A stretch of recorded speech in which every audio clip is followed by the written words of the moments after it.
All right, let's talk about cracking the code on a skill that can be, let's be honest, super challenging: memorization.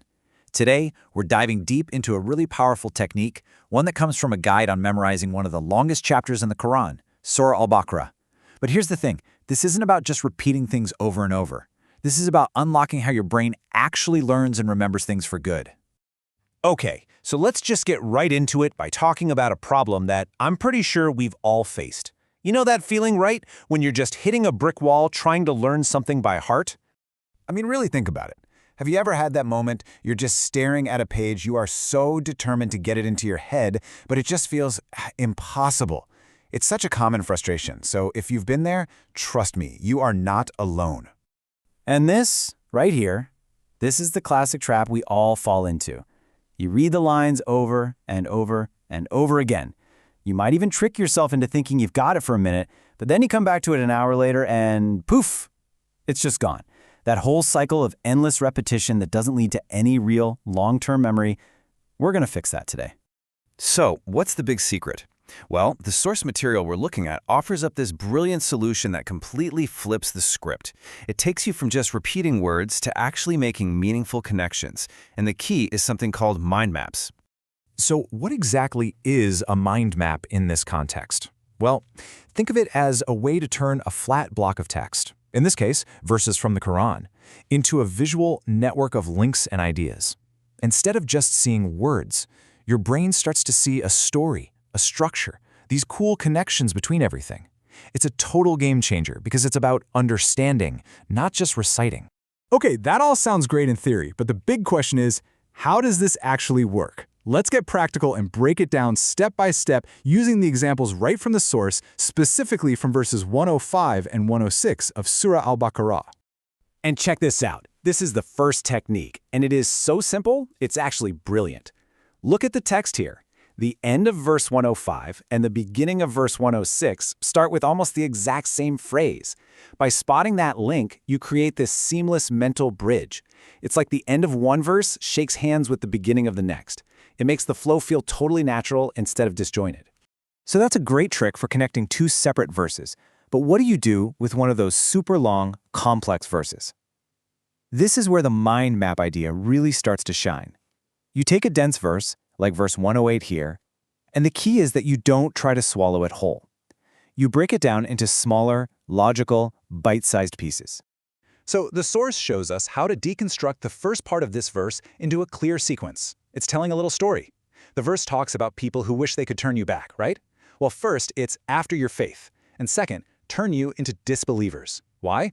Third, it's out of envy from themselves. And fourth, this happens even after the truth has become clear to them. When you see it as these four distinct steps, it becomes a mini narrative that is so much easier to remember than just one long, intimidating sentence. Okay, so now your mental map has laid out the situation. You've got this envy coming from others. The map then pivots to the most important part, the response. What are you supposed to do about it? The verse gives a really clear two-part instruction. And here they are, simple and powerful. The two commands become these solid anchor points in your mind map. So pardon and overlook. By pulling out the actions like this, you give them real significance. Your brain now remembers the verse not just as a string of words, but as a situation, followed by a clear two-step action plan. All right, so we've mapped out the meaning and the logical flow of the verses. That's huge. But now we're going to take it to the next level. It's time for a fantastic pro tip from the source material for locking the visual shape of the entire page into your memory. This is a seriously powerful technique. Seriously, think about this for a second. What if you could remember not just the words on the page, but the shape of the page itself? What if you could close your eyes and literally see the layout, where the paragraphs start, where the lines end?